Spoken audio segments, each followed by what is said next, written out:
The rain hit Palermo like bullets that night, each drop exploding against the ancient cobblestones with a violence that seemed to mirror the city's dark heart.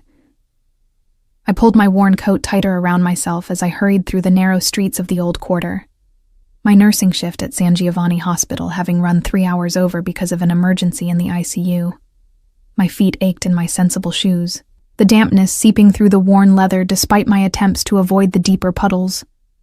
The scent of rain-soaked stone mixed with the lingering aroma of someone's late dinner, garlic and tomato sauce wafting from an apartment window above. I should have taken the main road, but exhaustion had me choosing the shortcut through the winding alleys I'd walked 1,000 times since moving to Palermo 2 years ago. The street lamps cast weak yellow circles in the darkness, their light barely penetrating the sheets of rain. Water dripped from the balconies overhead, creating a steady percussion that would have been soothing in other circumstances. My mind was still replaying the night's traumas, the elderly woman who'd coded twice before we finally stabilized her, the young man with the motorcycle accident, the endless documentation that followed every crisis. The sound of an engine roaring too fast for these narrow streets made me look up. Headlights swept around the corner ahead, their beams cutting through the rain like searchlights. I pressed myself against the wet stone wall, expecting the car to pass. That's when I saw him. A small figure, no more than 6 years old, stood frozen in the middle of the street. The child wore expensive clothes, I could tell even from a distance. Dark trousers and a button-down shirt that was plastered to his small frame by the rain. His dark hair was matted against his head, and in the split second before everything happened, I saw his face. Pale, terrified, his eyes wide with the particular fear children have when they know something is terribly wrong. The car wasn't slowing. The driver either hadn't seen the boy or didn't care. Time contracted into that strange, slow-motion state I'd experienced in the ER during the worst emergencies. My legs moved before my brain fully processed the decision. I dropped my bag, heard my phone clatter against the stones, and ran. The distance seemed impossible, the car too fast, the child too frozen. My hands connected with his small shoulders just as the car's bumper would have. I shoved him with all my strength toward the opposite wall, feeling his body lift and fly those crucial few feet to safety. The car's side mirror caught my hip, spinning me sideways. I hit the cobblestones hard, the impact driving the air from my lungs, pain exploding through my right side. The car screeched to a halt, its tires shrieking against the wet stone. I lay there for a moment, gasping, my vision swimming with rain and pain. Then training kicked in. The child. I had to check the child. I pushed myself up on shaking arms, ignoring the protests of my battered body, and looked for the boy. He was huddled against the wall where I'd thrown him, staring at me with enormous dark eyes. Tears streaked his face, mixing with the rain. But he appeared unharmed. "Are you hurt?"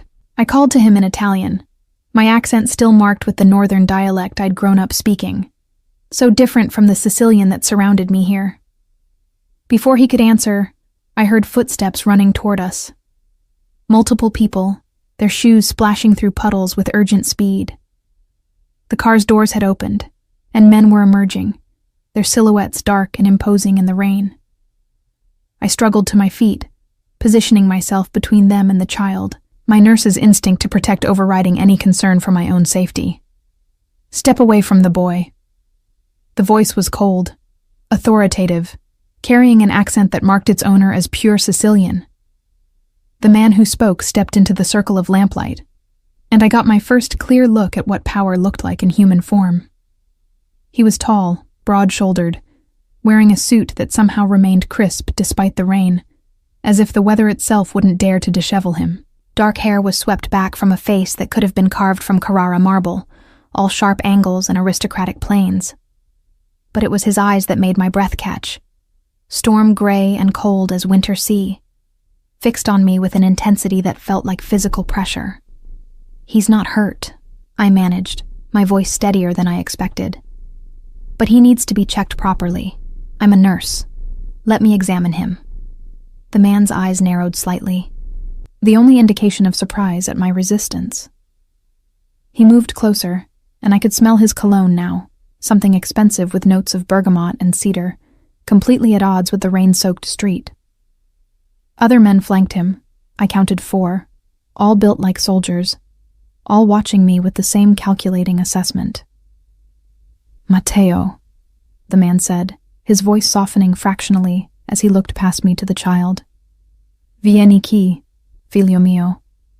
The boy, Matteo, scrambled up and ran, not to the imposing man, but to me, wrapping his small arms around my wet legs with a grip that spoke of absolute terror. I felt his small body trembling against mine, and my hand automatically went to his head, a comforting gesture I'd performed countless times with frightened children in the hospital. The man's expression changed then, something dangerous flashing in those gray eyes. Step away from my son, he repeated, but this time there was a thread of something more complex in his voice. Not just command, but urgency, perhaps even fear. Your son was standing in the middle of the street, I said, my protective instincts for the child overriding my growing awareness that I was in a very dangerous situation. That car would have killed him. Where were you? The silence that followed my words was profound, broken only by the drumming rain. The men around the gray-eyed man tensed, hands moving toward their jackets in movements that made my heart race. I'd seen enough crime dramas to know what those gestures meant. Do you know who I am? The man asked, his voice deadly quiet. Should I? I countered, though my knees were shaking. The adrenaline from the rescue was fading, leaving pain and fear in its wake. One of the other men stepped forward, speaking rapid Sicilian dialect that I could barely follow, something about respect and consequences. The gray-eyed man silenced him with a single gesture, never taking his eyes off me. I am Luca Santoro, he said, pronouncing each syllable with precise clarity, as if the name itself should make me fall to my knees. When I simply stared at him blankly, something almost like amusement flickered across his face. You truly don't know. Should I? I asked again, my grip tightening on Matteo as the boy pressed closer to me. Luca Santoro studied me for a long moment, rain dripping from his hair, his suit finally beginning to show the effects of the weather. You saved my son's life, he said finally. That creates a debt. In my world, such debts are taken very seriously. I don't want anything, I said quickly. I'm just glad he's safe.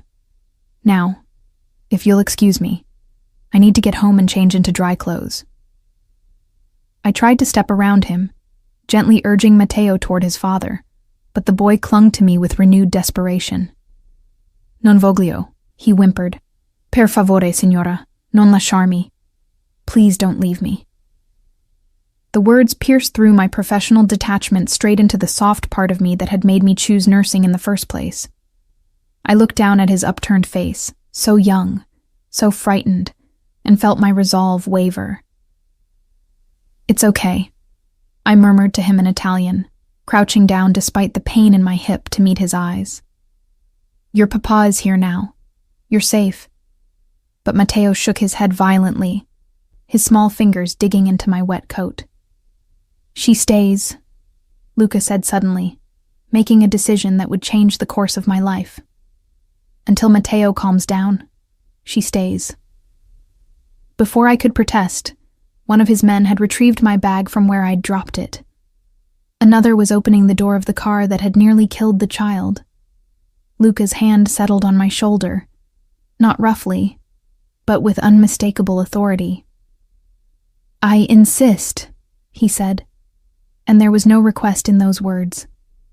You'll come to my home, get dry, be compensated for your heroism. It's the least I can do. The smart thing would have been to refuse, to recognize the danger in accepting anything from a man whose name apparently should have struck fear into me. But Matteo was still clinging to me, and now that the adrenaline was truly fading, I could feel how badly I was shaking, how much my body ached from the impact with the street. "Just until he's calm," I heard myself say. "Then I go home." Luca's smile was slight, barely a curve of his lips, but it held a knowledge that made my stomach tighten with apprehension. "Of course," he agreed, "just until he's calm." As I was guided into the car, Matteo scrambling into my lap despite his father's presence, I caught sight of my reflection in the rain-streaked window. A bedraggled woman with wild eyes, holding a child she didn't know, sitting beside a man whose power radiated from him like heat from flame. I looked like someone who had just made a terrible mistake. The car pulled away from that rain-soaked street, leaving behind only puddles and the echo of screeching tires. I had no way of knowing that the woman who would return to that neighborhood would be forever changed from the one who left it. That in saving one life, I had bound myself to a world where life and death were merely tools in a much larger game. Matteo's small hand found mine in the darkness of the car, his fingers intertwining with mine with a trust I hadn't earned but had somehow been granted. Across from us, Luca Santoro watched with those cold gray eyes, and I wondered what he saw when he looked at me. A foolish woman who had stumbled into his world, a threat to be neutralized, or something else entirely, something that made his jaw tighten and his hands flex against his thighs. The rain continued to fall on Palermo, washing the streets clean of everything but secrets and blood. And I, Elena Rossi, nurse and stranger to this dark world, was being carried deeper into both with each passing moment. Luca Santoro's home was not what I had expected, though I wasn't entirely sure what I had expected. A fortress, perhaps. Something brutal and obvious in its display of power. Instead, the car wound up narrow roads into the hills overlooking Palermo, passing through gates that opened silently at our approach, until we arrived at a villa that looked like it had grown from the Sicilian landscape itself. Ancient stone walls rose 3 stories, softened by climbing jasmine, whose scent cut through even the heavy rain. Windows glowed with warm amber light, and the entrance was framed by columns that spoke of centuries past. It was beautiful in a way that made my chest ache, the kind of beauty that reminded you of everything you'd never have, never belong to. Matteo had fallen asleep against me during the drive, his small body finally relaxing after the terror of his near death. I felt the steady rhythm of his breathing against my side, his damp hair tickling my neck. My clothes were still soaked through, my hip throbbing where the car had hit me, but I didn't want to disturb him. Some instinct told me that this child didn't feel safe very often, and that his trust was a precious, fragile thing. "Bring him inside," Luca said, his voice cutting through my thoughts.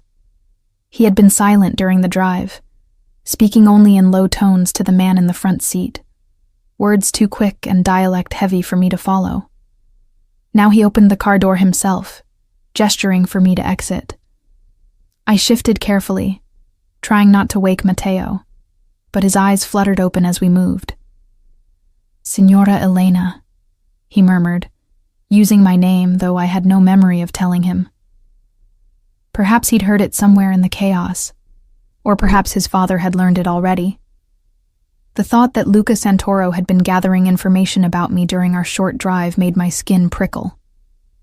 "I'm here," I said softly, adjusting my hold on him as I climbed from the car. The rain had lessened to a drizzle, but the air was thick with moisture and the scent of wet earth and flowers. The villa's interior matched its exterior in unexpected elegance. Marble floors, centuries old by the wear patterns visible even in the lamplight. Frescoed ceilings depicting scenes from mythology, gods and mortals intertwined in eternal drama. Furniture that looked like it belonged in museums, not homes. And everywhere, that same attention to detail, fresh flowers in antique vases, books in Italian and other languages I couldn't identify. Artwork that even my untrained eye recognized as significant. A woman appeared from somewhere deeper in the house, elderly, dressed in black, her silver hair pulled back in a severe bun.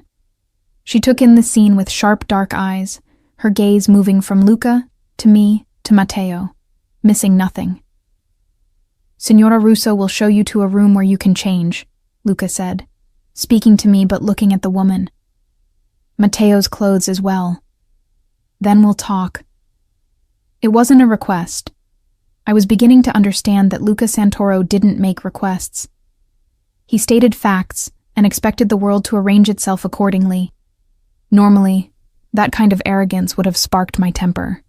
But I was too tired, too sore, and too aware that I was completely out of my depth here. Signora Russo led me up a sweeping staircase to the second floor, Matteo still in my arms, though he was certainly heavy enough that my muscles protested. She opened a door to a bedroom that was larger than my entire apartment, decorated in creams and golds, with a bathroom visible through another doorway. "For you," she said, in heavily accented Italian, gesturing to the wardrobe. "Clothes. The boy's room is next door. I will take him." But when she reached for Matteo, he clung to me again, his face pressing into my shoulder. "Non voglio," he said again, those same words from the street. "I don't want to." Signora Russo's expression softened almost imperceptibly. She looked at me with something that might have been sympathy, or might have been warning. "He does not trust easy," she said quietly. "His mama, she died when he was 3. He remembers nothing but absence." My heart contracted. 3 years old. The same age when children need their mothers most, when the world is still too big and too frightening to face alone. I looked down at Matteo's dark head, at the way his small fingers gripped my wet coat, and felt something protective and fierce unfold in my chest. "Can I keep him with me while I change?" I asked. "Just in the bathroom. He doesn't have to look. I think he needs to know I'm not disappearing." Signora Russo studied me for a long moment, then nodded. "Don Luca will want to speak with you soon. Do not keep him waiting long." Don Luca. The title sent a chill through me. I had lived in Palermo long enough to understand what that meant, what it implied about the man who had brought me to his home. The hospital was neutral ground, treating everyone regardless of their affiliations, but we heard things. Whispered names, families who controlled territories and businesses through means the law couldn't touch. I had been careful to stay ignorant, to focus on my work and my small, quiet life. That ignorance had died tonight on a rain-soaked street. I carried Matteo into the bathroom, which was almost as large as the bedroom, all marble and gold fixtures that gleamed in the soft light. I set him on a cushioned bench near the door, keeping up a steady stream of gentle words while I peeled off my wet clothes. The wardrobe held more than I expected, not just one outfit, but several, and in exactly my size. More than that, they were things I would have chosen myself if I'd had the money. Simple, practical, well-made. Someone had known my measurements, my taste before I'd even arrived at this villa. The realization made my hands shake as I pulled on soft wool trousers and a cashmere sweater that felt like clouds against my chilled skin. Luca Santoro had known I would come here tonight, had known enough about me to prepare for my arrival, which meant he'd been watching me for longer than just the minutes since I'd saved his son. "Why was your papa's car driving so fast?" I asked Matteo gently, as I found clothes for him too, small versions of what an adult might wear, pressed and perfect. "That's dangerous, especially in the rain." Matteo's face clouded. "It wasn't Papa's car," he said softly. "I ran away. I wanted to see Mama's grave. Papa says I'm not old enough, but I miss her. I snuck out. The car came when I was lost." My throat tightened. A 6-year-old boy, trying to reach his dead mother's grave alone in the rain, nearly killed for his grief. "Your papa must have been very worried when he found you gone," I said, helping him into dry clothes. "Papa is always worried," Matteo said with the matter-of-fact tone children use for immutable truths. "He doesn't let me go anywhere, doesn't let me do anything. There are always men watching. Always. He looked up at me with those enormous dark eyes. Except you. You weren't watching before. You just helped. The distinction he made broke something in me. This child had been so surrounded by surveillance that a simple act of human kindness stood out as remarkable. What kind of life was that for anyone, let alone a 6-year-old boy? When we emerged from the bedroom, Signora Russo was waiting in the hallway. "Don Luca is in his study," she said. "I will take you." "Can Matteo stay with me?" I asked, feeling the boy's hand slip into mine. She hesitated, then nodded. "He will ask for it anyway." Don Luca does not refuse the boy often. We followed her through hallways lined with more artwork, more evidence of wealth and taste accumulated over generations. The villa was quiet, except for our footsteps and the distant sound of voices from somewhere below. Men's voices, speaking in rapid dialect about things I couldn't parse. The study was a room of leather and dark wood, bookshelves reaching to the ceiling, a massive desk positioned before windows that must offer spectacular views in daylight. Now, with night and rain beyond the glass, they only reflected the room back at us. Luca stood with his back to the door, looking out at those reflections, a glass of something amber in his hand. He turned when we entered. He'd changed too, out of his wet suit into dark trousers and a white shirt, sleeves rolled to his elbows, revealing forearms roped with lean muscle. His hair was damp, slicked back from his face in a way that emphasized those sharp cheekbones, that unforgiving jaw. "Matteo," he said, and his voice carried such a complex weight of emotion, relief, anger, fear, love, that I suddenly understood this man was capable of feeling everything he appeared too cold to feel. He just kept it locked away where the world couldn't use it against him. "Why did you leave the house?" Matteo's hand tightened in mine, but he answered, his voice small but steady. "I wanted to see Mama." Something crossed Luca's face, pain stark and undeniable before his mask slipped back into place. "Not alone," he said, his voice rough. "Never alone. Do you understand? The world is dangerous, figlio mio. Tonight proved that." "Signora Elena saved me," Matteo said, as if this solved all problems. "She can take me next time."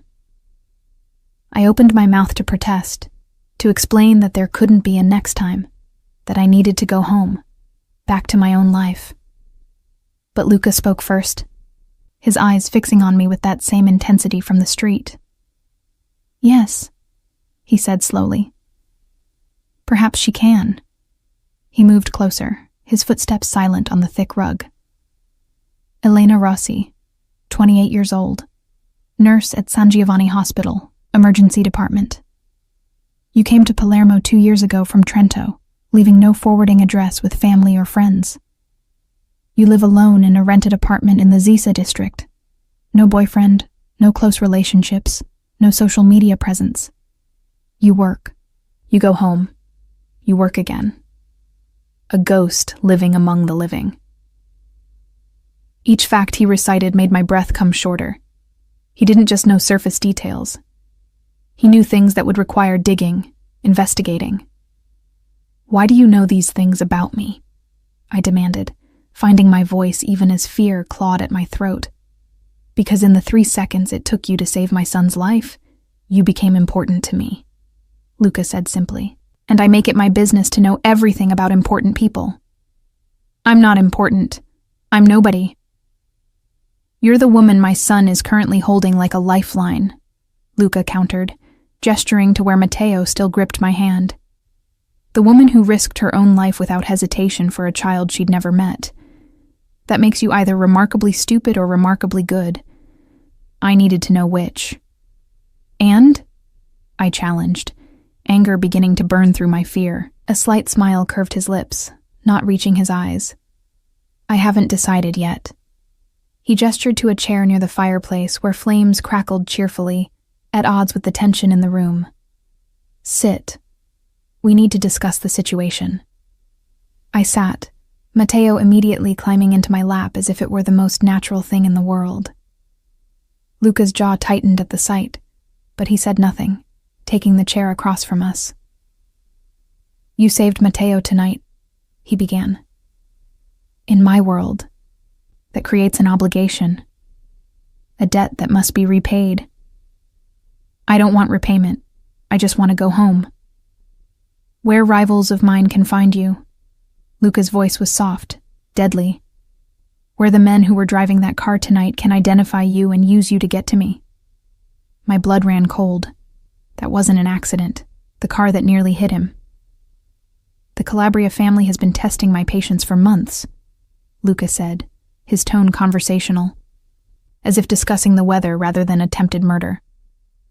"They saw an opportunity tonight when Matteo slipped his guards. They failed. But now they know about you. They'll assume you're important to me, to Matteo. They'll use that assumption." "But I'm not," I protested weakly. "I'm nobody to you." Luca leaned forward, his gray eyes boring into mine. "You became somebody the moment my son decided you were worth holding on to. Whether you like it or not, Elena Rossi, you're now part of this world. The only question is whether you survive it." The words hung in the air between us, a promise and a threat wrapped into one. Outside, the rain had stopped, but I could hear water still dripping from the eaves, a steady rhythm like a clock counting down to something inevitable. "What do you want from me?" I whispered, my arms tightening around Matteo, who had fallen asleep again, exhausted by fear and relief. Luca's expression softened almost imperceptibly as he looked at his sleeping son. "Stay," he said simply. "Here, where I can protect you. Where Matteo can have—" He paused, something vulnerable flickering in his eyes. "Whatever it is you give him that he so desperately needs. I have a job, a life. I'll handle your job. The hospital administrator is, let's say, agreeable to my requests. You'll be on extended leave, paid, with a position waiting when this is over. If it's ever over," I thought, but didn't say. "And if I refuse?" Luca stood, moving to the window, his back to me once more. When he spoke, his voice was quiet, almost gentle. "Then I'll have you watched every moment of every day, guards you'll never see, but who will shadow your every movement. You'll live your life in a cage just the same, but a cage where I can't control all the variables, where I can't ensure your safety." He turned, his face illuminated by firelight. "Or you can stay here, comfortable, safe, and perhaps help a boy who has too few reasons to smile learn to trust the world again." It was manipulation, of course.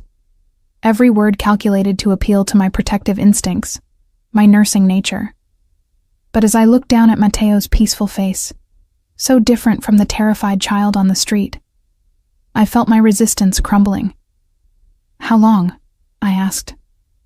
"Until I've eliminated the threat. A few weeks, perhaps. A month or two at most." A lie. I could see it in the tension around his eyes, the way his fingers flexed against his thigh. This would be longer than weeks or months. This would be for as long as Matteo needed me, and perhaps longer still. "I need to call someone," I said. "Let them know I'm all right." "No calls, not yet. I can't risk them being traced, used to find you." More control, more isolation. I should have been terrified. Part of me was. But another part, the part that had chosen nursing because I needed to fix broken things. That part looked at this dangerous man and his wounded son and saw something I understood. A family fractured by loss, bound by love and fear in equal measure, trying to survive in a world that wanted to tear them apart. "One condition," I said, surprising myself. "You tell me the truth. About why Matteo is really so important. About what this world actually is. No more half answers and implications. If I'm risking my life by being here, I deserve to know why." Luca studied me for a long moment, then nodded once, sharp and decisive. Agreed. But not tonight. Tonight you rest. Tomorrow, I'll show you exactly what you've walked into. Signora Russo appeared in the doorway as if summoned, ready to lead me to whatever room had been prepared. I stood carefully, Matteo a warm weight in my arms, and followed her out. But at the door, I looked back at Luca, still standing by the window, his silhouette dark against the glow of the city below. "Why me?" I asked. "Why trust me with him?" Luca turned, and for just a moment, his mask fell away completely. I saw exhaustion there, bone-deep and ancient, grief that had carved channels in his soul, and something else, something that looked almost like hope. "Because you're the first person in 3 years that my son has trusted," he said simply. "And if Matteo trusts you, then so must I." As I was led away to a bedroom far from the one where I'd changed, I understood that I had just agreed to something far more complex than temporary protection. I had become part of the Santoro family, whether I wanted to or not. And in this world, family was everything. Loyalty was absolute, and betrayal meant death. The bed was soft when I laid Matteo down. When Signora Russo insisted he sleep in my room tonight, his own room down the hall prepared but unused. He curled into the pillows, still sleeping, and I sat beside him, my hand resting on his small back, feeling each breath. Through the window, I could see Palermo spread below, beautiful and deadly in the darkness. Somewhere in that city was my apartment, my job, my simple life. It felt impossibly far away now, like something I'd dreamed rather than lived. The door to my room had no lock. I'd checked. Not that it mattered. I was as much a prisoner here as if there had been bars on the windows. The difference was that my cage was gilded, beautiful, and held a 6-year-old boy who needed me in ways his father couldn't even articulate. I laid down beside Matteo, listening to his quiet breathing, and wondered what the morning would bring. What truths Luca Santoro would reveal. What price I would ultimately pay for one moment of instinctive heroism on a rain-soaked street. Outside, I heard the sound of cars arriving, voices carrying in the night. Luca's world, continuing its dark business while I lay in its heart, protected and imprisoned in equal measure. Sleep was a long time coming, and when it finally did, my dreams were full of storm-gray eyes and small hands holding on for dear life, and the terrible understanding that I had just crossed a line from which there was no return. Morning came too early, sunlight streaming through windows I hadn't thought to cover. Matteo was already awake, sitting up in bed, watching me with those solemn dark eyes. For a moment, I'd forgotten where I was, reaching instinctively for my phone to check the time before remembering it had been left behind on that street, water-damaged and useless. "Buongiorno," Matteo said softly, his voice carrying the tentative hope of a child who wasn't sure if the previous night's kindness would survive into daylight. "Good morning," I replied, sitting up and immediately regretting it as my body reminded me of yesterday's impact. My hip was a spectacular bruise. I could feel it even without looking, and my shoulder ached from where I'd hit the cobblestones. "You're hurt," Matteo observed, his small face creasing with concern. "Because of me." "I'm fine," I assured him quickly, though moving sent protests through multiple muscle groups. "Just a little sore, nothing serious." A knock at the door interrupted us. Signora Russo entered with a tray of breakfast, espresso, fresh bread, butter, jam, and fruit cut into precise pieces. The coffee's aroma alone was enough to make me feel marginally more human. "Don Luca wishes to see you after breakfast," she said, setting the tray on a table near the window. "I will watch Matteo."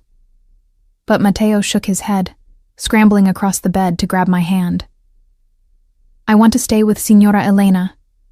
Signora Russo's lips thinned, but she nodded. "Then both of you will come when you've eaten." The breakfast was simple, but perfect. The bread still warm, the butter rich and creamy.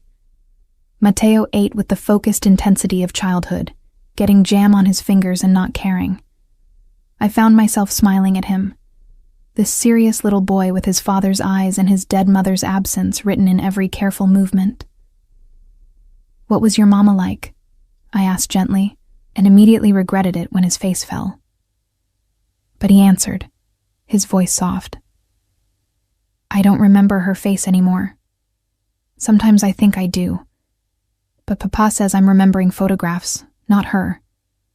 I remember she smelled like flowers, and she sang. All the time she sang." His eyes filled with tears he bravely didn't let fall. "I want to remember more, but I can't. Does that make me bad?" "Oh, sweetheart, no." I pulled him into my lap, careful of my bruised hip. "You were so little when she died. It's not your fault that memories fade. But the important things, like how she made you feel safe and loved, those don't go away. They become part of who you are."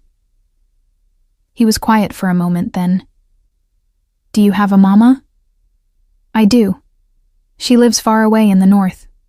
We don't talk much anymore." An understatement. We hadn't spoken in 2 years, since I'd left Trento and my former life behind. Why not? How to explain to a 6-year-old the complexity of family disappointment, of choosing a different path than the one laid out for you?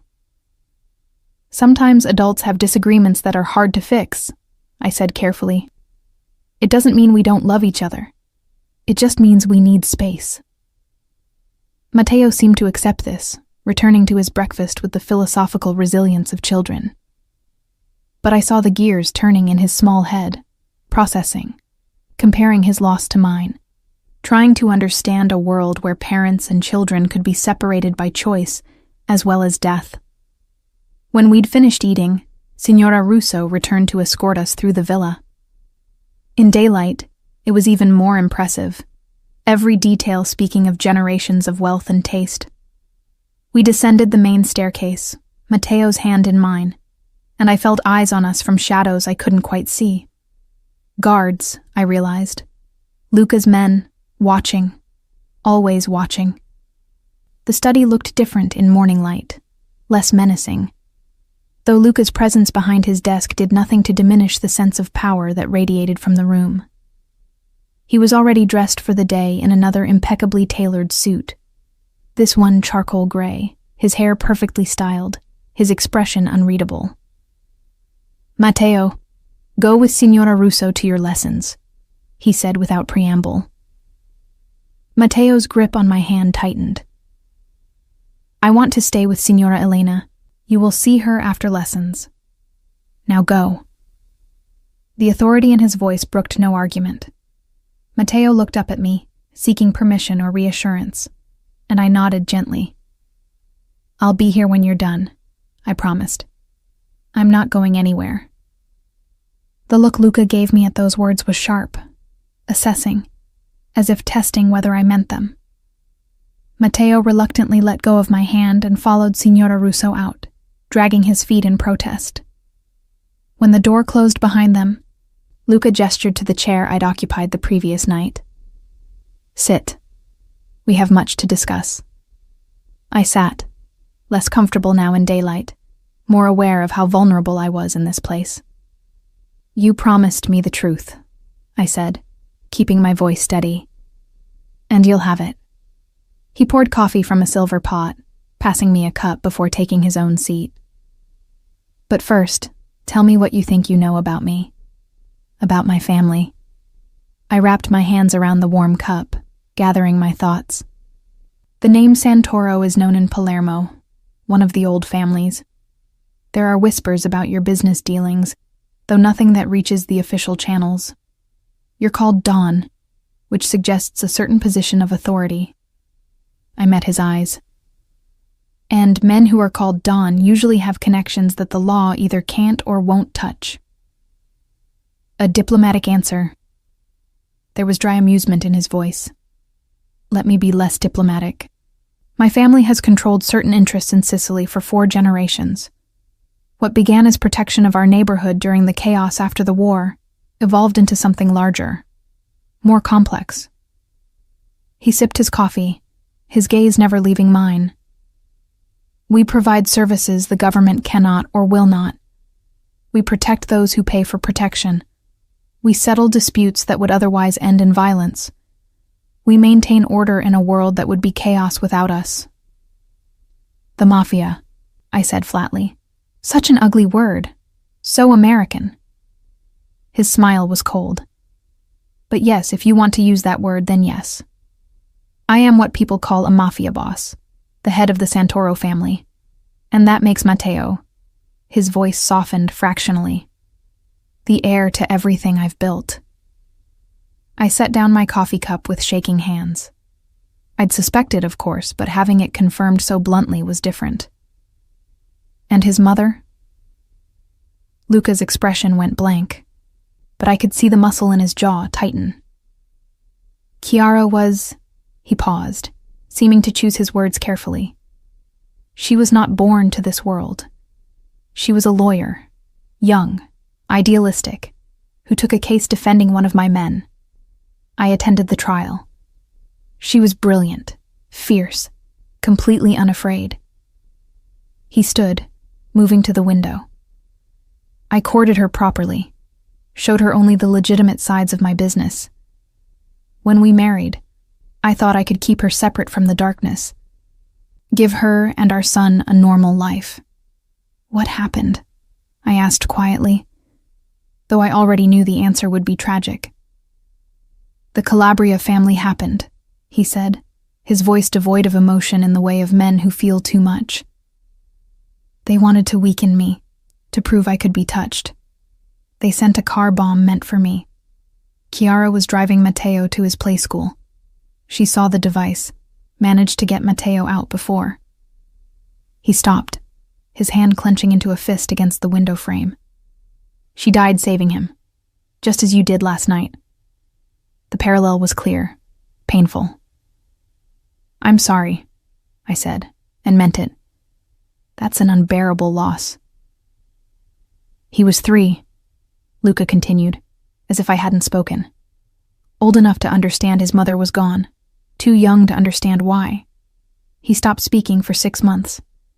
When he finally did, he was different, quieter, more careful, as if he'd learned that loving anything meant risking losing it. Until last night, I observed, when he grabbed onto me like I was the first solid thing he'd touched in 3 years. Luca turned, his eyes finding mine with that unsettling intensity. Yes, until last night. Which brings us to why you're really here. I waited, my heart beating faster. I need someone Matteo can trust who isn't part of this world, Luca said bluntly. Someone who won't be corrupted by it, who won't see him as a future Don, but as simply a boy who needs kindness. My men are loyal, but they're soldiers.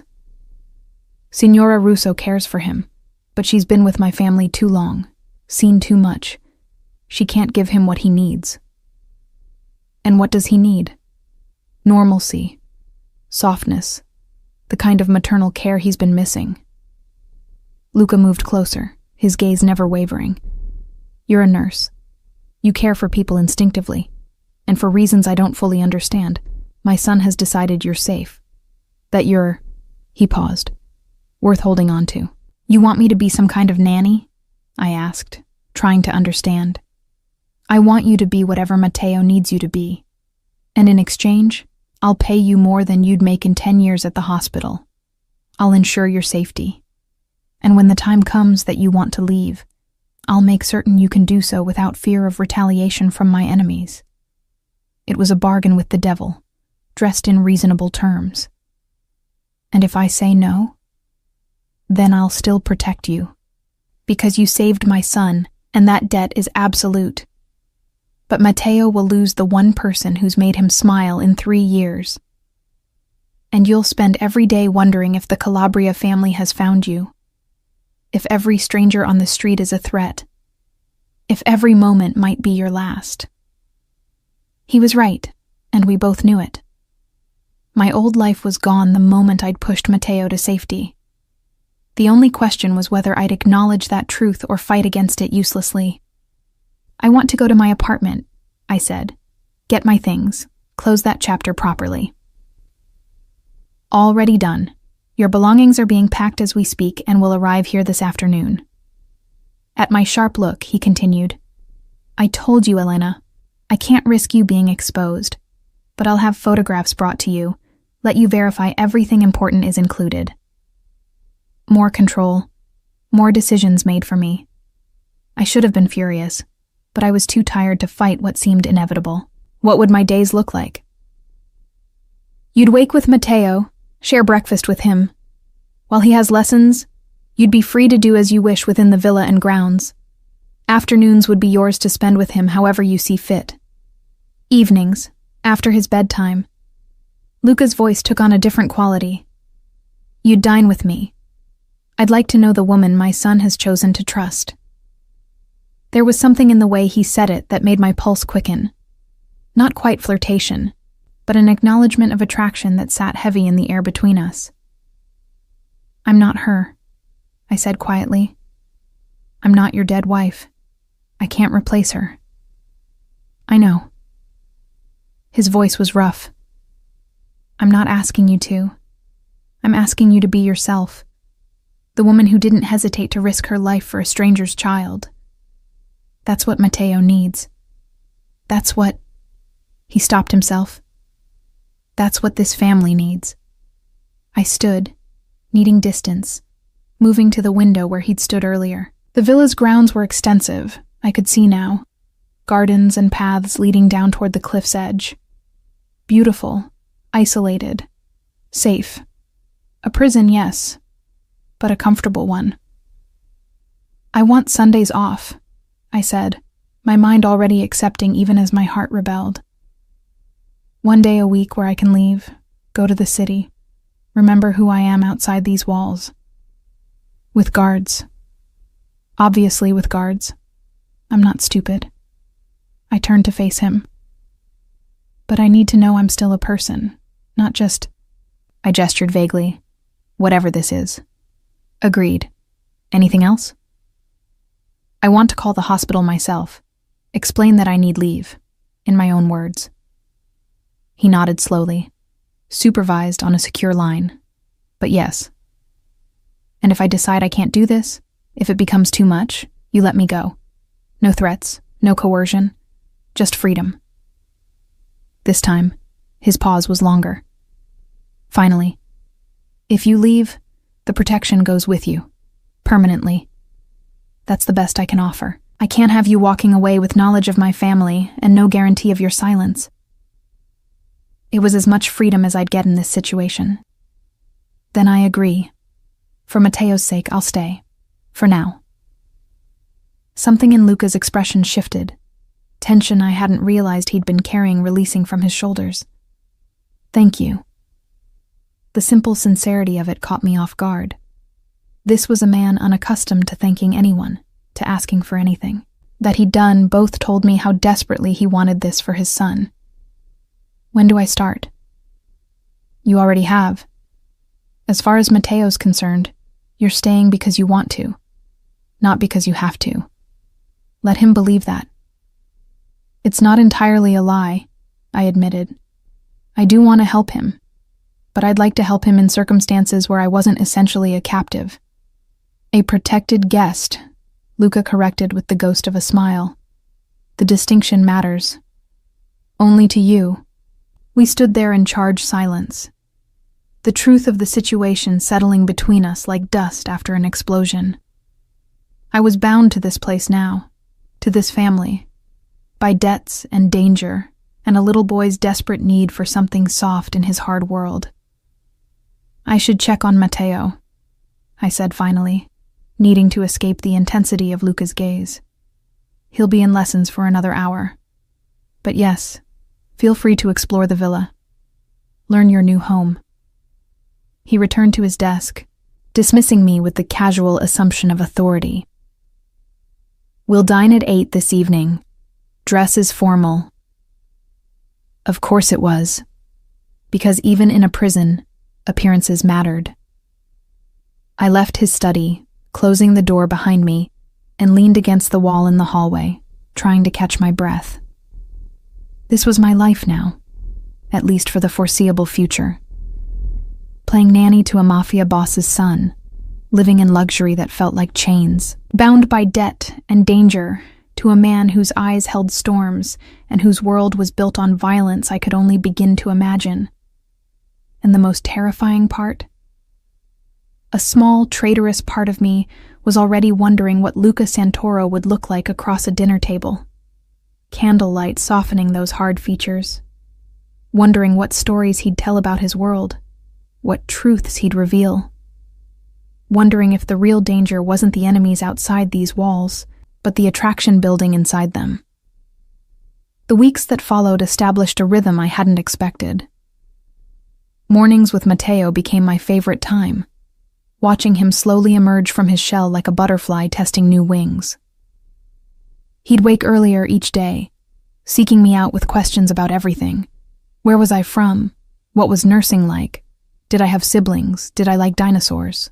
The last question came with such earnest hope that I immediately researched dinosaurs online and could soon name at least 15 species by sight, much to his delight. His lessons were conducted by a series of tutors who came and went with military precision. Mathematics, Italian literature, English, even French. Luca was preparing his son for a world that required multiple languages and quick thinking.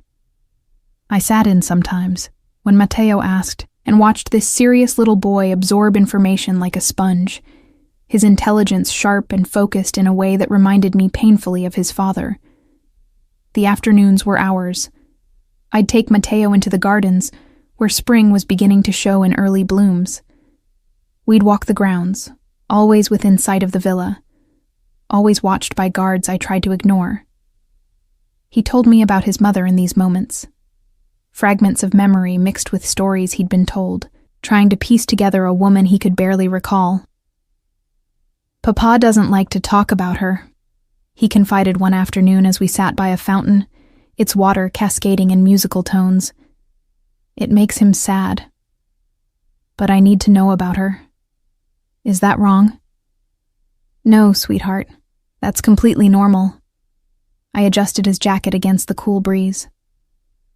"Grief is complicated. Your papa loved your mama very much.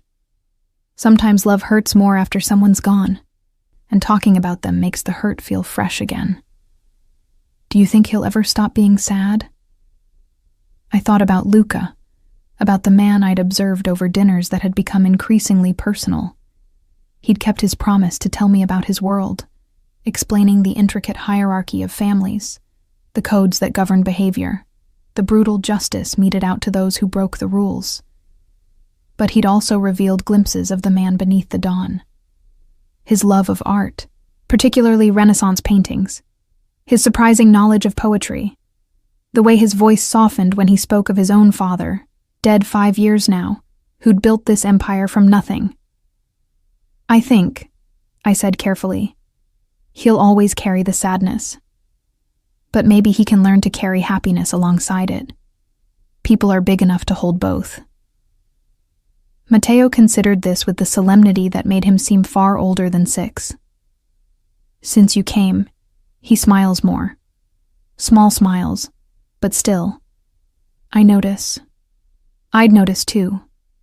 Those dinners at 8 had evolved from formal interrogations to something else entirely. Luca would ask about my day with Matteo, and I'd find myself telling stories that made him laugh, actual laughter that transformed his harsh features into something almost boyish. Then he'd share pieces of his own day, carefully edited versions that nonetheless gave me insight into the massive operation he controlled. "He likes you," Matteo added, watching me with those 2 observant eyes. "He looks at you the way he looked at Mama in the photographs, before she died." My breath caught. "Matteo, that's not... I'm just here to help you." "But you like him too, I can tell." Out of the mouths of babes. I did like Luca, far more than was wise. He was dangerous, yes, and his world was built on violence I couldn't condone, but he was also fiercely protective of those he loved, intelligent, surprisingly funny when he let his guard down. And there was something magnetic about him. The way he commanded every space he entered. The intensity of his focus when it landed on you. The dinners had become the highlight of my days, though I'd never admit it aloud. We'd sit across from each other at a table too large for two, courses appearing and disappearing courtesy of invisible staff. The conversations ranged from philosophy to politics, to the simple pleasures of good wine and excellent food. "You're softening him," Signora Russo had commented one morning, her tone unreadable. "In 30 years of service to this family, I've never seen Don Luca so—" She paused, searching for the word. "Unguarded." "Be careful, child. Men like him don't love easily. But when they do, it consumes everything." Her warning lingered as I watched Matteo chase butterflies through the garden, his laughter carrying on the breeze. Was I falling for Luca Santoro? The answer terrified me because it was increasingly yes. Each dinner brought new revelations, new facets of a man far more complex than the cold mafia boss I'd first met. That evening's dinner started typically enough. I dressed in one of the many outfits that had appeared in my closet, this one a deep emerald dress that hugged my figure without being ostentatious. Luca's eyes had widened slightly when I entered the dining room, a flash of appreciation he didn't try to hide. "Elena," he greeted me, rising to pull out my chair. "You look beautiful." "Thank you." I sat, hyper-aware of his proximity as he pushed in my chair, his fingers brushing my bare shoulders in a touch that lingered a second too long. Wine was poured, the first course served. We talked of Matteo's progress, how his nightmares had decreased, how he'd laughed at breakfast over a silly joke. Luca's expression softened as I described his son's growing confidence. "You've done more for him in a month than all the child psychologists I hired over 3 years, he said quietly. "He needed someone like you. Someone kind." "I think he just needed someone who wasn't afraid to let him be sad sometimes," I replied. "All the professionals probably tried to fix him. But grief isn't something to fix. It's something to carry. You speak from experience." It wasn't a question. Over these dinners, I'd revealed pieces of my own past, the family I'd left behind, the expectations I'd failed to meet, the loneliness of building a life entirely alone. Luca listened to all of it without judgment, his attention absolute. "I lost someone too," I admitted. "Not a parent or spouse, a patient, a little girl, just 7 years old, leukemia. I'd been her nurse for 2 years, through all the treatments, all the hope and disappointment. When she died, something in me broke. I paused, struggling with the memory. I couldn't save her, couldn't fix it. And I realized I'd been trying to fix things my whole life, trying to be what my family wanted, what the world expected. So I ran, came here, started over." Luca reached across the table, his hand covering mine. The touch was electric, sending warmth through me. "You can't save everyone, Elena. But you saved Matteo, and in doing so," his grip tightened slightly, "you saved me." Our eyes met, held. The air between us felt charged, heavy with unspoken desires and impossible complications. He was my employer, my protector, my captor all at once. Getting involved with him would be supremely stupid, crossing a line that shouldn't be crossed. And yet...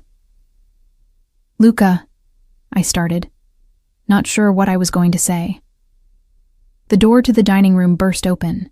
One of Luca's men, Salvatore, I'd learned his name, stood there, his face pale. "Don Luca. Urgent news." Luca's demeanor changed instantly, the softness vanishing beneath cold authority. "What is it?" "The Calabria family. They've made a move, took out 3 of our men at the port. And..." Salvatore's gaze flicked to me, uncertain. "They sent a message. They know about her, about the woman with Matteo that night." Ice flooded my veins.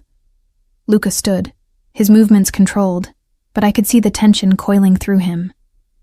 Increase security immediately. No one enters or leaves the grounds without my explicit permission. And Elena... He turned to me, his eyes holding apology and determination in equal measure. I'm sorry, but your Sunday freedoms are suspended. It's too dangerous. What does this mean? I asked, though I already knew. It means the Calabria family sees you as leverage, as a way to hurt me through Matteo. His jaw clenched. I won't let that happen. But it also means you're more trapped here than ever. The irony wasn't lost on me. I'd been feeling almost comfortable in my golden cage, even beginning to think of it as home. Now the bars were visible again, reinforced and locked tight. What about Matteo?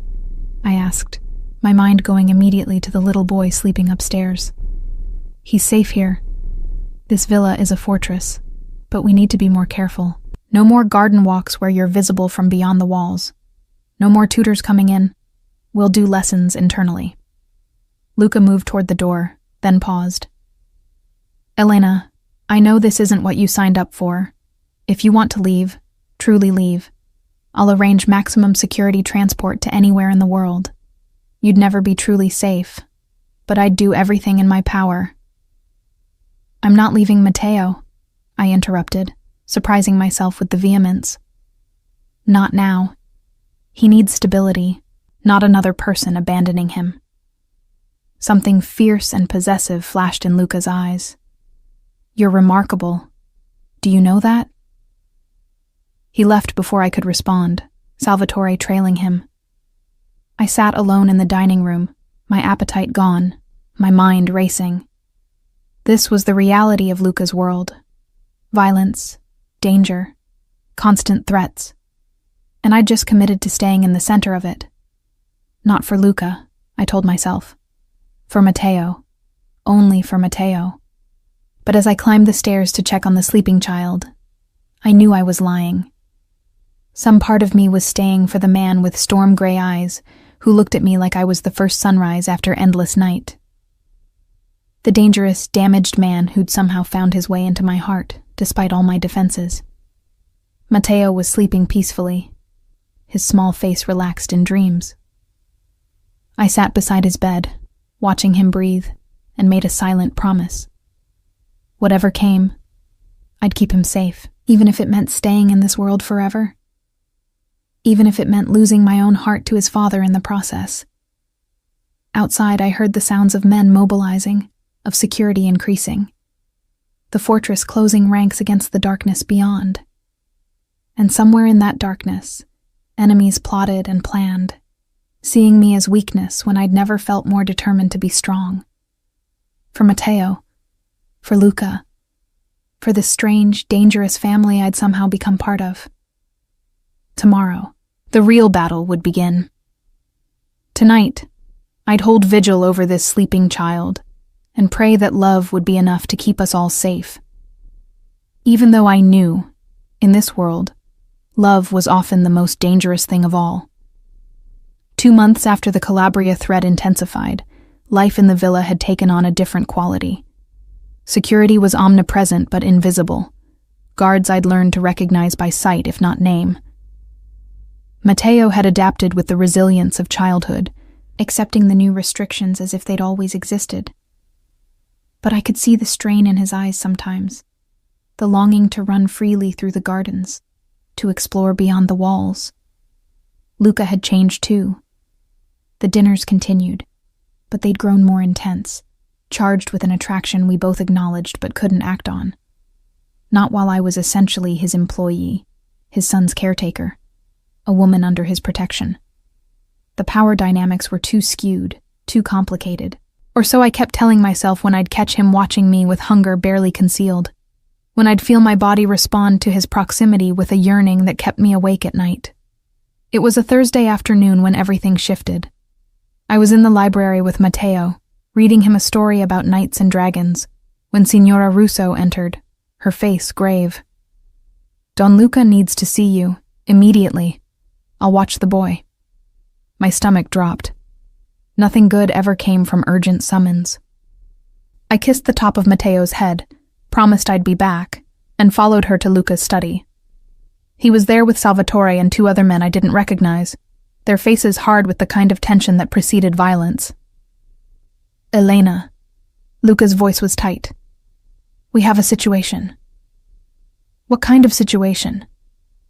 He gestured to a laptop open on his desk, turned so I could see the screen. It showed a grainy photograph, clearly taken from a distance. A woman with blonde hair, my height, my build, walking in a city street I recognized as downtown Palermo. "That's not me," I said, confused. "I haven't left the villa in months." "We know, but the Calabria family doesn't. They think they've located you." Luca's eyes were dark with something I couldn't quite name. "They're planning to take this woman tonight, use her as leverage to draw me out. So tell them it's not me. Problem solved." "It's not that simple. The woman isn't innocent. She just happens to look like you. If we do nothing, they'll discover their mistake eventually and kill her. But if we intervene, we show that we know about their plans, that we have sources inside their operation." He paused. "It could trigger a full-scale war. And if we don't intervene, an innocent woman dies." I looked at the photograph again, at this stranger whose only crime was resembling me. "We have to save her." "We?" Luca's eyebrow raised. "This is my world, Elena, my problem to solve. She's in danger because of me, because I saved Matteo. That makes it my responsibility too." "Absolutely not. You're not going anywhere near this situation." I straightened, meeting his gaze without flinching. "Then tell me, Luca, how do you plan to extract her without the Calabria family realizing something's wrong?" He was quiet, and I could see the calculation in his eyes. Whatever plan he'd been formulating, it clearly had complications. "The grab is happening at 7 p.m., Salvatore interjected. "Outside the Café Bellini, near the Quattro Canti. She goes there every Thursday after work. They'll take her on her walk home." An idea was forming, dangerous, but potentially effective. What if they did grab me? Or rather, someone they think is me? "No." Luca's voice was flat. "Absolutely not. Hear me out. You intercept the actual woman before she leaves her office. Send her somewhere safe. I take her place, wearing similar clothes, walking the same route. When they grab me, your men follow. You get their location, extract me, and strike before they realize their mistake." "You're suggesting using yourself as bait." Luca's voice was dangerously quiet. "To save a stranger?" "Yes." "No." "Why not?" "You have the resources, the men. The risk is minimal if managed properly." Luca stood abruptly, his chair scraping back. "The risk is your life. Do you understand that? These are not men who play games. If something goes wrong, if we don't reach you in time, then you'll have failed. But isn't that risk present anyway? The Calabria family thinks I'm important to you. They'll keep looking for me. This way, we control the situation, and we save an innocent life." The men in the room watched our exchange with fascination, probably unused to seeing anyone argue with Don Luca so bluntly. "There's another factor," Salvatore said carefully. "If we pull this off, if we turn their trap into ours, we could finally locate their headquarters, end this threat permanently." Luca turned on him. "You're not helping." "But he's right," I pressed. "This could be the opportunity you need to protect Matteo, to make him truly safe. Isn't that worth the risk?" For a long moment, Luca simply stared at me, emotions warring across his face. Fury, fear, and something that looked like desperation.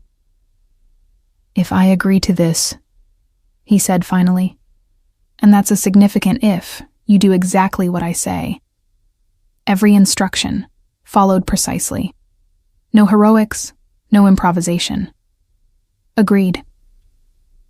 And after this is over, his eyes held mine. We're having a very different conversation about your role in this family. My heart skipped. What do you mean?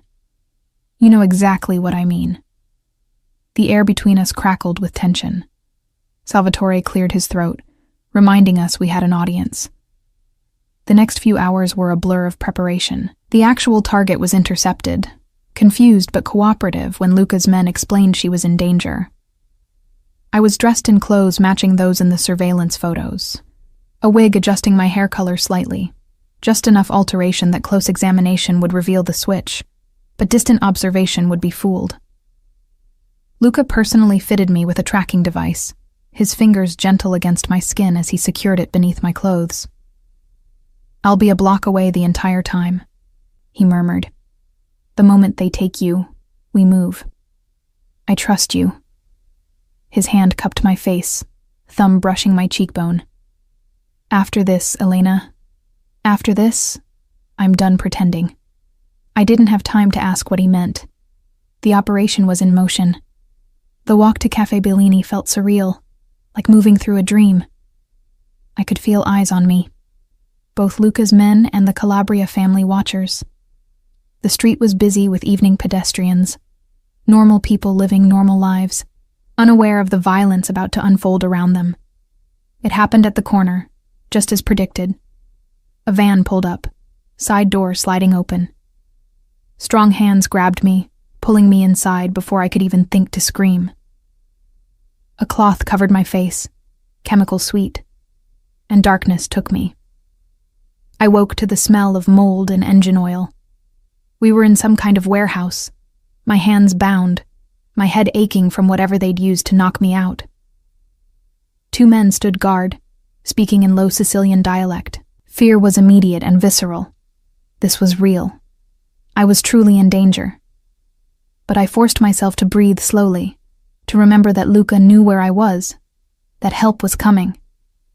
She's awake, one of the guards said. An older man entered, his face marked with scars, his eyes cold. So you're the whore who's been warming Santoro's bed, he said in Italian. Pretty enough, I suppose.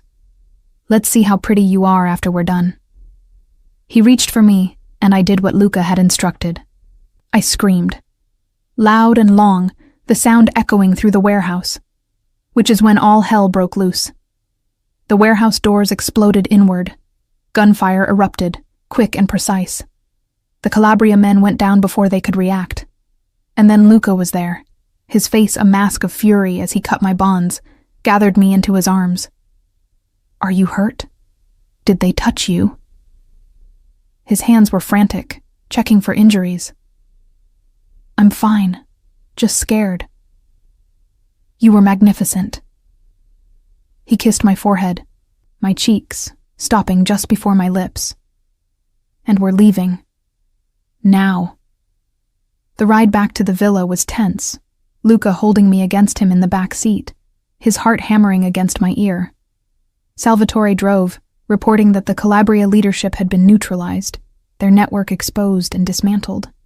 It was over. After months of threats, the danger had passed. Back at the villa, Luca didn't release me until we were in his study.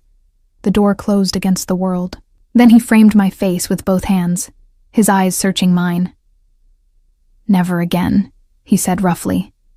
Never again do you put yourself at risk like that. It worked. That woman is safe. Matteo is safe. And you nearly gave me a heart attack. His forehead pressed against mine. Do you have any idea what you mean to me? What I felt when I saw that man touching you? Luca, I love you. The words were raw, torn from somewhere deep. I've loved you since you argued with me in that rain-soaked street, since you looked at my son and saw a child instead of an heir, since you sat across from me at dinner and made me remember what it was to want something beyond power and revenge. My breath caught. I'm just a nurse. You're everything. He kissed me then, a kiss full of desperation and relief and love too long denied. I melted into it, into him, all my resistance dissolving. When we finally parted, both breathing hard, he kept me close. "Marry me," I laughed, slightly hysterical. "That's not a proposal. That's an order." "Then I'm asking, Elena Rossi, will you marry me? Will you be my wife, Matteo's mother, the light in our darkness?" I should have hesitated, should have considered all the complications, the dangers, the impossibilities. Instead, I thought of Matteo's smile, of dinners filled with conversation, of this man who'd shown me strength and vulnerability in equal measure. Yes. His kiss this time was different, gentler, full of promise. When we emerged from the study hours later, Matteo was waiting, tired, but insistent on seeing us. Luca lifted him into his arms. "Elena has agreed to stay with us forever," he told his son. "If that's all right with you." Matteo's face lit up with joy so pure it made my eyes sting with tears. "She'll be my mama?" "If you'll have me," I said softly. His answer was to launch himself into my arms, holding on with that same desperation from the first night. But this time, it wasn't fear. It was love. We stayed like that, the three of us, a family forged in violence but bound by something stronger. Love. Trust. The promise of better days ahead. Though I knew Luca's world would never be truly safe, that danger would always lurk at the edges. But I'd learned something in these months. Sometimes the most dangerous thing was love itself. And sometimes it was worth every risk. 3 years had passed since that night in the warehouse, transforming everything while somehow keeping what mattered most unchanged. Matteo was 9 now, taller, more confident, but still the same thoughtful boy who'd grabbed my hand in the rain. The nightmares had stopped entirely. His laughter came easily.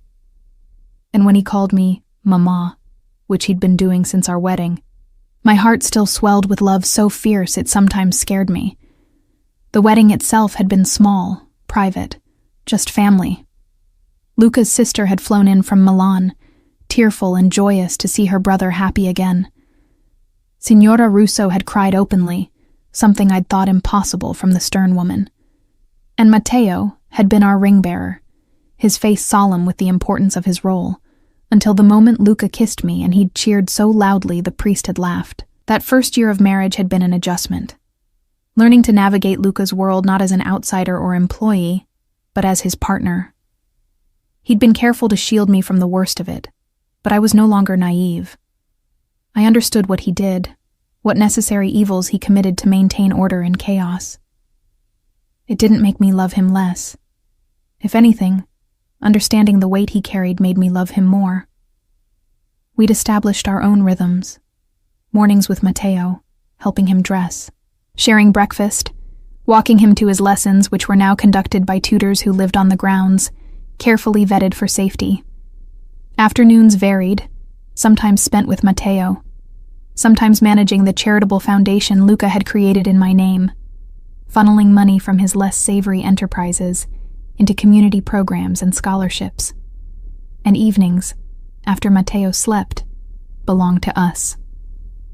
To dinners that now ended in our shared bed, to conversations that ranged from the philosophical to the mundane, to the physical expression of love that never dimmed, but only grew deeper with time. But something had been building in Luca over the past months. A restlessness, a weariness that went beyond physical tiredness. I'd catch him staring out windows, his expression distant, as if weighing something heavy in his mind.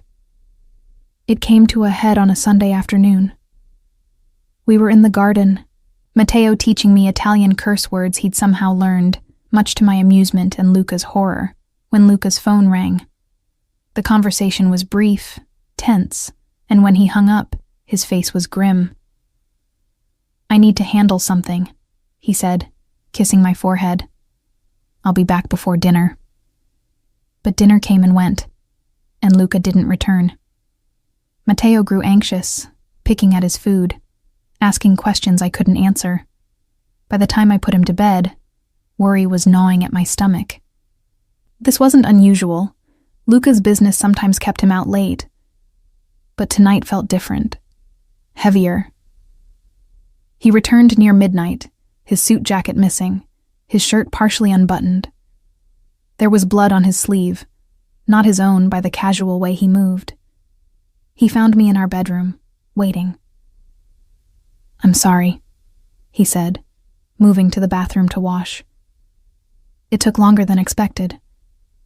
"What happened?" He was quiet for a long moment, water running over his hands. When he spoke, his voice was flat. "A family was trying to muscle in on our territory. We had to remind them why that's a mistake. People died tonight. Yes, I'd learned over 3 years that interrogating him about such things only pushed him away. Instead, I simply went to him, wrapped my arms around him from behind, and held on. I'm tired, Elena," he said quietly. "So tired of this life. The violence, the constant vigilance, the knowledge that Matteo will inherit this burden when I'm gone. Then don't pass it to him. You have a brother. You're second in command." Paolo has been running most operations for a year now, but fully stepping away. He turned in my arms, his eyes searching mine. "That's not simple. Men in my position don't retire. They die or they get killed. There's no peaceful exit. Make one." I gripped his face between my hands. "You've built this empire, transformed it from what your father created into something more sustainable. Name Paolo as your successor. Stay on as an advisor if you must, but give yourself freedom. Give us freedom." And do what? But I could see the hunger in his eyes, the desperate want to believe it was possible. "Live," I said simply. "Travel with your wife and son. Watch Matteo grow up without fear." Maybe, I paused, nervous about sharing this news I'd only confirmed that morning. Maybe be present for a second child. Luca froze. "You're pregnant, about 6 weeks. I wanted to be sure before telling you." He dropped to his knees, his hands spanning my still flat stomach, his forehead pressing against it. "A baby," he whispered. "Our baby. So give them a different life than the one you've lived. You've paid your debts to your father's legacy. Now live for your own." The decision wasn't immediate. Over the following weeks, Luca met with his advisors, with Paolo, with the heads of allied families. The transition was complex, requiring delicate negotiations and guarantees. But slowly, miraculously, it came together. 6 months later, on Matteo's 9th birthday, Luca made the formal announcement.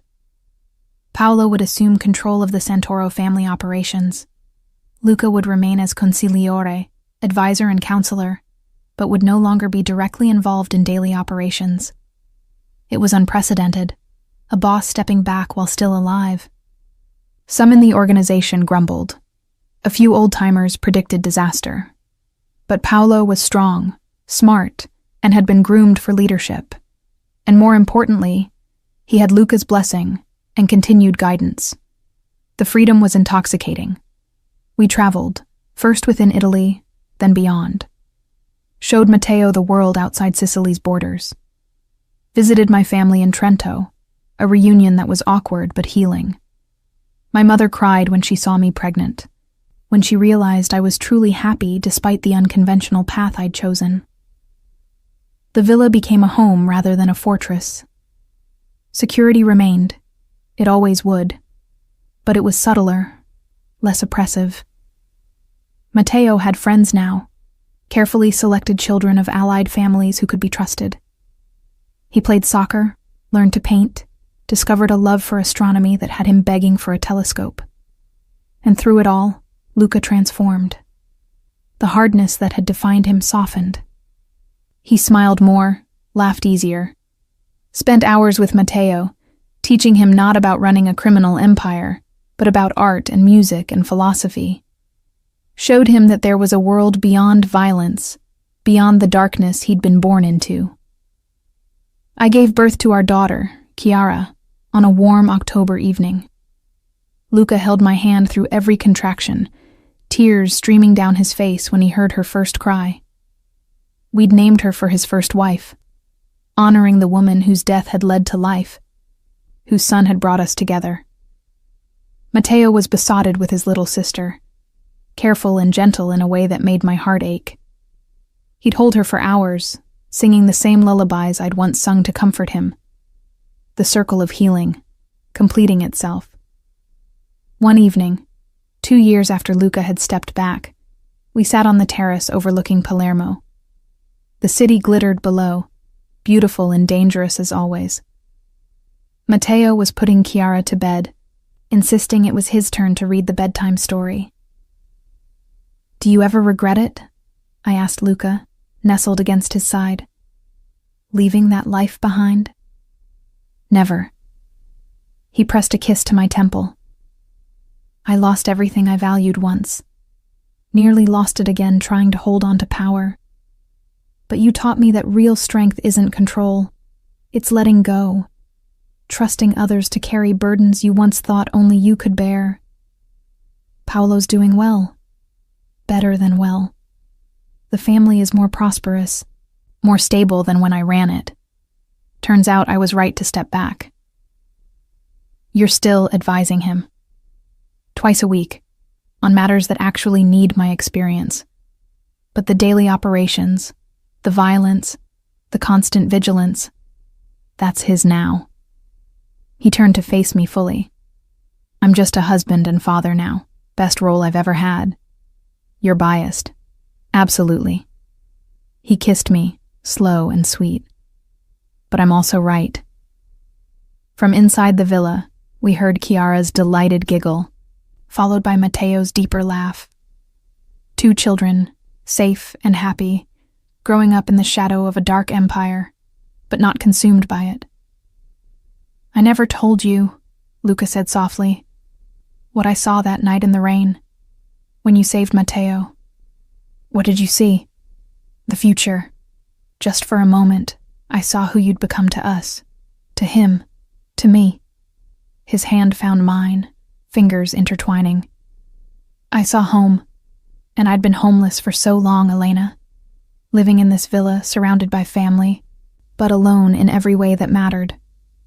Then you appeared, this stubborn woman who argued with me, defied me, loved my son without hesitation or condition. And suddenly, I wasn't alone anymore. You gave me a home too," I said, emotions thick in my throat. I was running from everything, trying to escape failure and disappointment and pain. But you showed me that home isn't a place. It's people. It's love. It's choosing every day to stay, even when leaving might be easier. It was never going to be easy with me. "No," I agreed, "but it was always going to be worth it." Matteo appeared on the terrace, Chiara in his arms, her small face sleepy.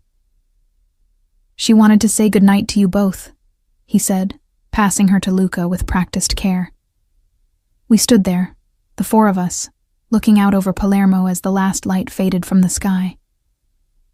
A family forged in the most unlikely circumstances, bound by love that had survived danger and darkness. "Tell me again," Matteo said, as he had so many times before, "how you and Mama met." Luca smiled, Chiara curling against his chest. "Well, it was a rainy night, and a very foolish little boy decided to run away." "I wasn't foolish," Matteo protested, laughing. "I was brave." "Bravely foolish," I corrected. "But it worked out, didn't it?" "Because you saved me." Matteo's voice was soft, serious. "Both of you saved me. You saved Papa from his sadness, and he saved you from loneliness. And now we're a family." "Now we're a family," Luca echoed, his arm pulling me close. "Forever." As we stood there, Palermo spreading below us like a carpet of stars, I thought about that night 3 years ago. How one moment of instinct, One choice to help a stranger's child had led to this. To love and family, and a life I never could have imagined. The rain had washed away my old life that night, leaving me standing in the wreckage with a terrified child in my arms and a dangerous man watching us both. I'd thought I was trapped. I'd been wrong. I'd been freed. From expectations, from loneliness, from the prison of a life half-lived. Luca had given me family. Matteo had given me purpose. Chiara had given me joy. And I, in turn, had given them the one thing they'd lost when Chiara the First died. Hope. The belief that love could survive darkness, that family could be rebuilt, that happiness wasn't a dream but a choice made daily. "Come on," I said, herding everyone toward the door. "It's getting cold. Let's go inside." Inside, where warmth and light and love waited, where our story would continue to unfold, day by day, choice by choice. Not perfect, never perfect, but real and true, and ours. The little girl who died in my care would never know how her loss had pushed me toward this life. But I thought she'd approve. She'd always told me I was meant for bigger things than hospital shifts and lonely apartments. She'd been right. I'd been meant for this.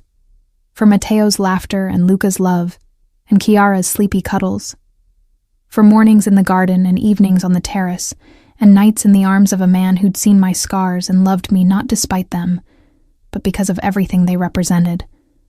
A life saved, a family found, a love that conquered even the darkness of the Sicilian underworld, and it had all started with rain and courage, and a child who trusted a stranger to protect him.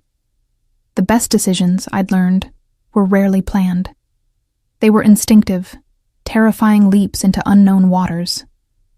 I'd jumped that night on a rain-soaked street, and I'd landed here, in arms that would hold me forever, in a family that would never let me go. Home. Finally, home.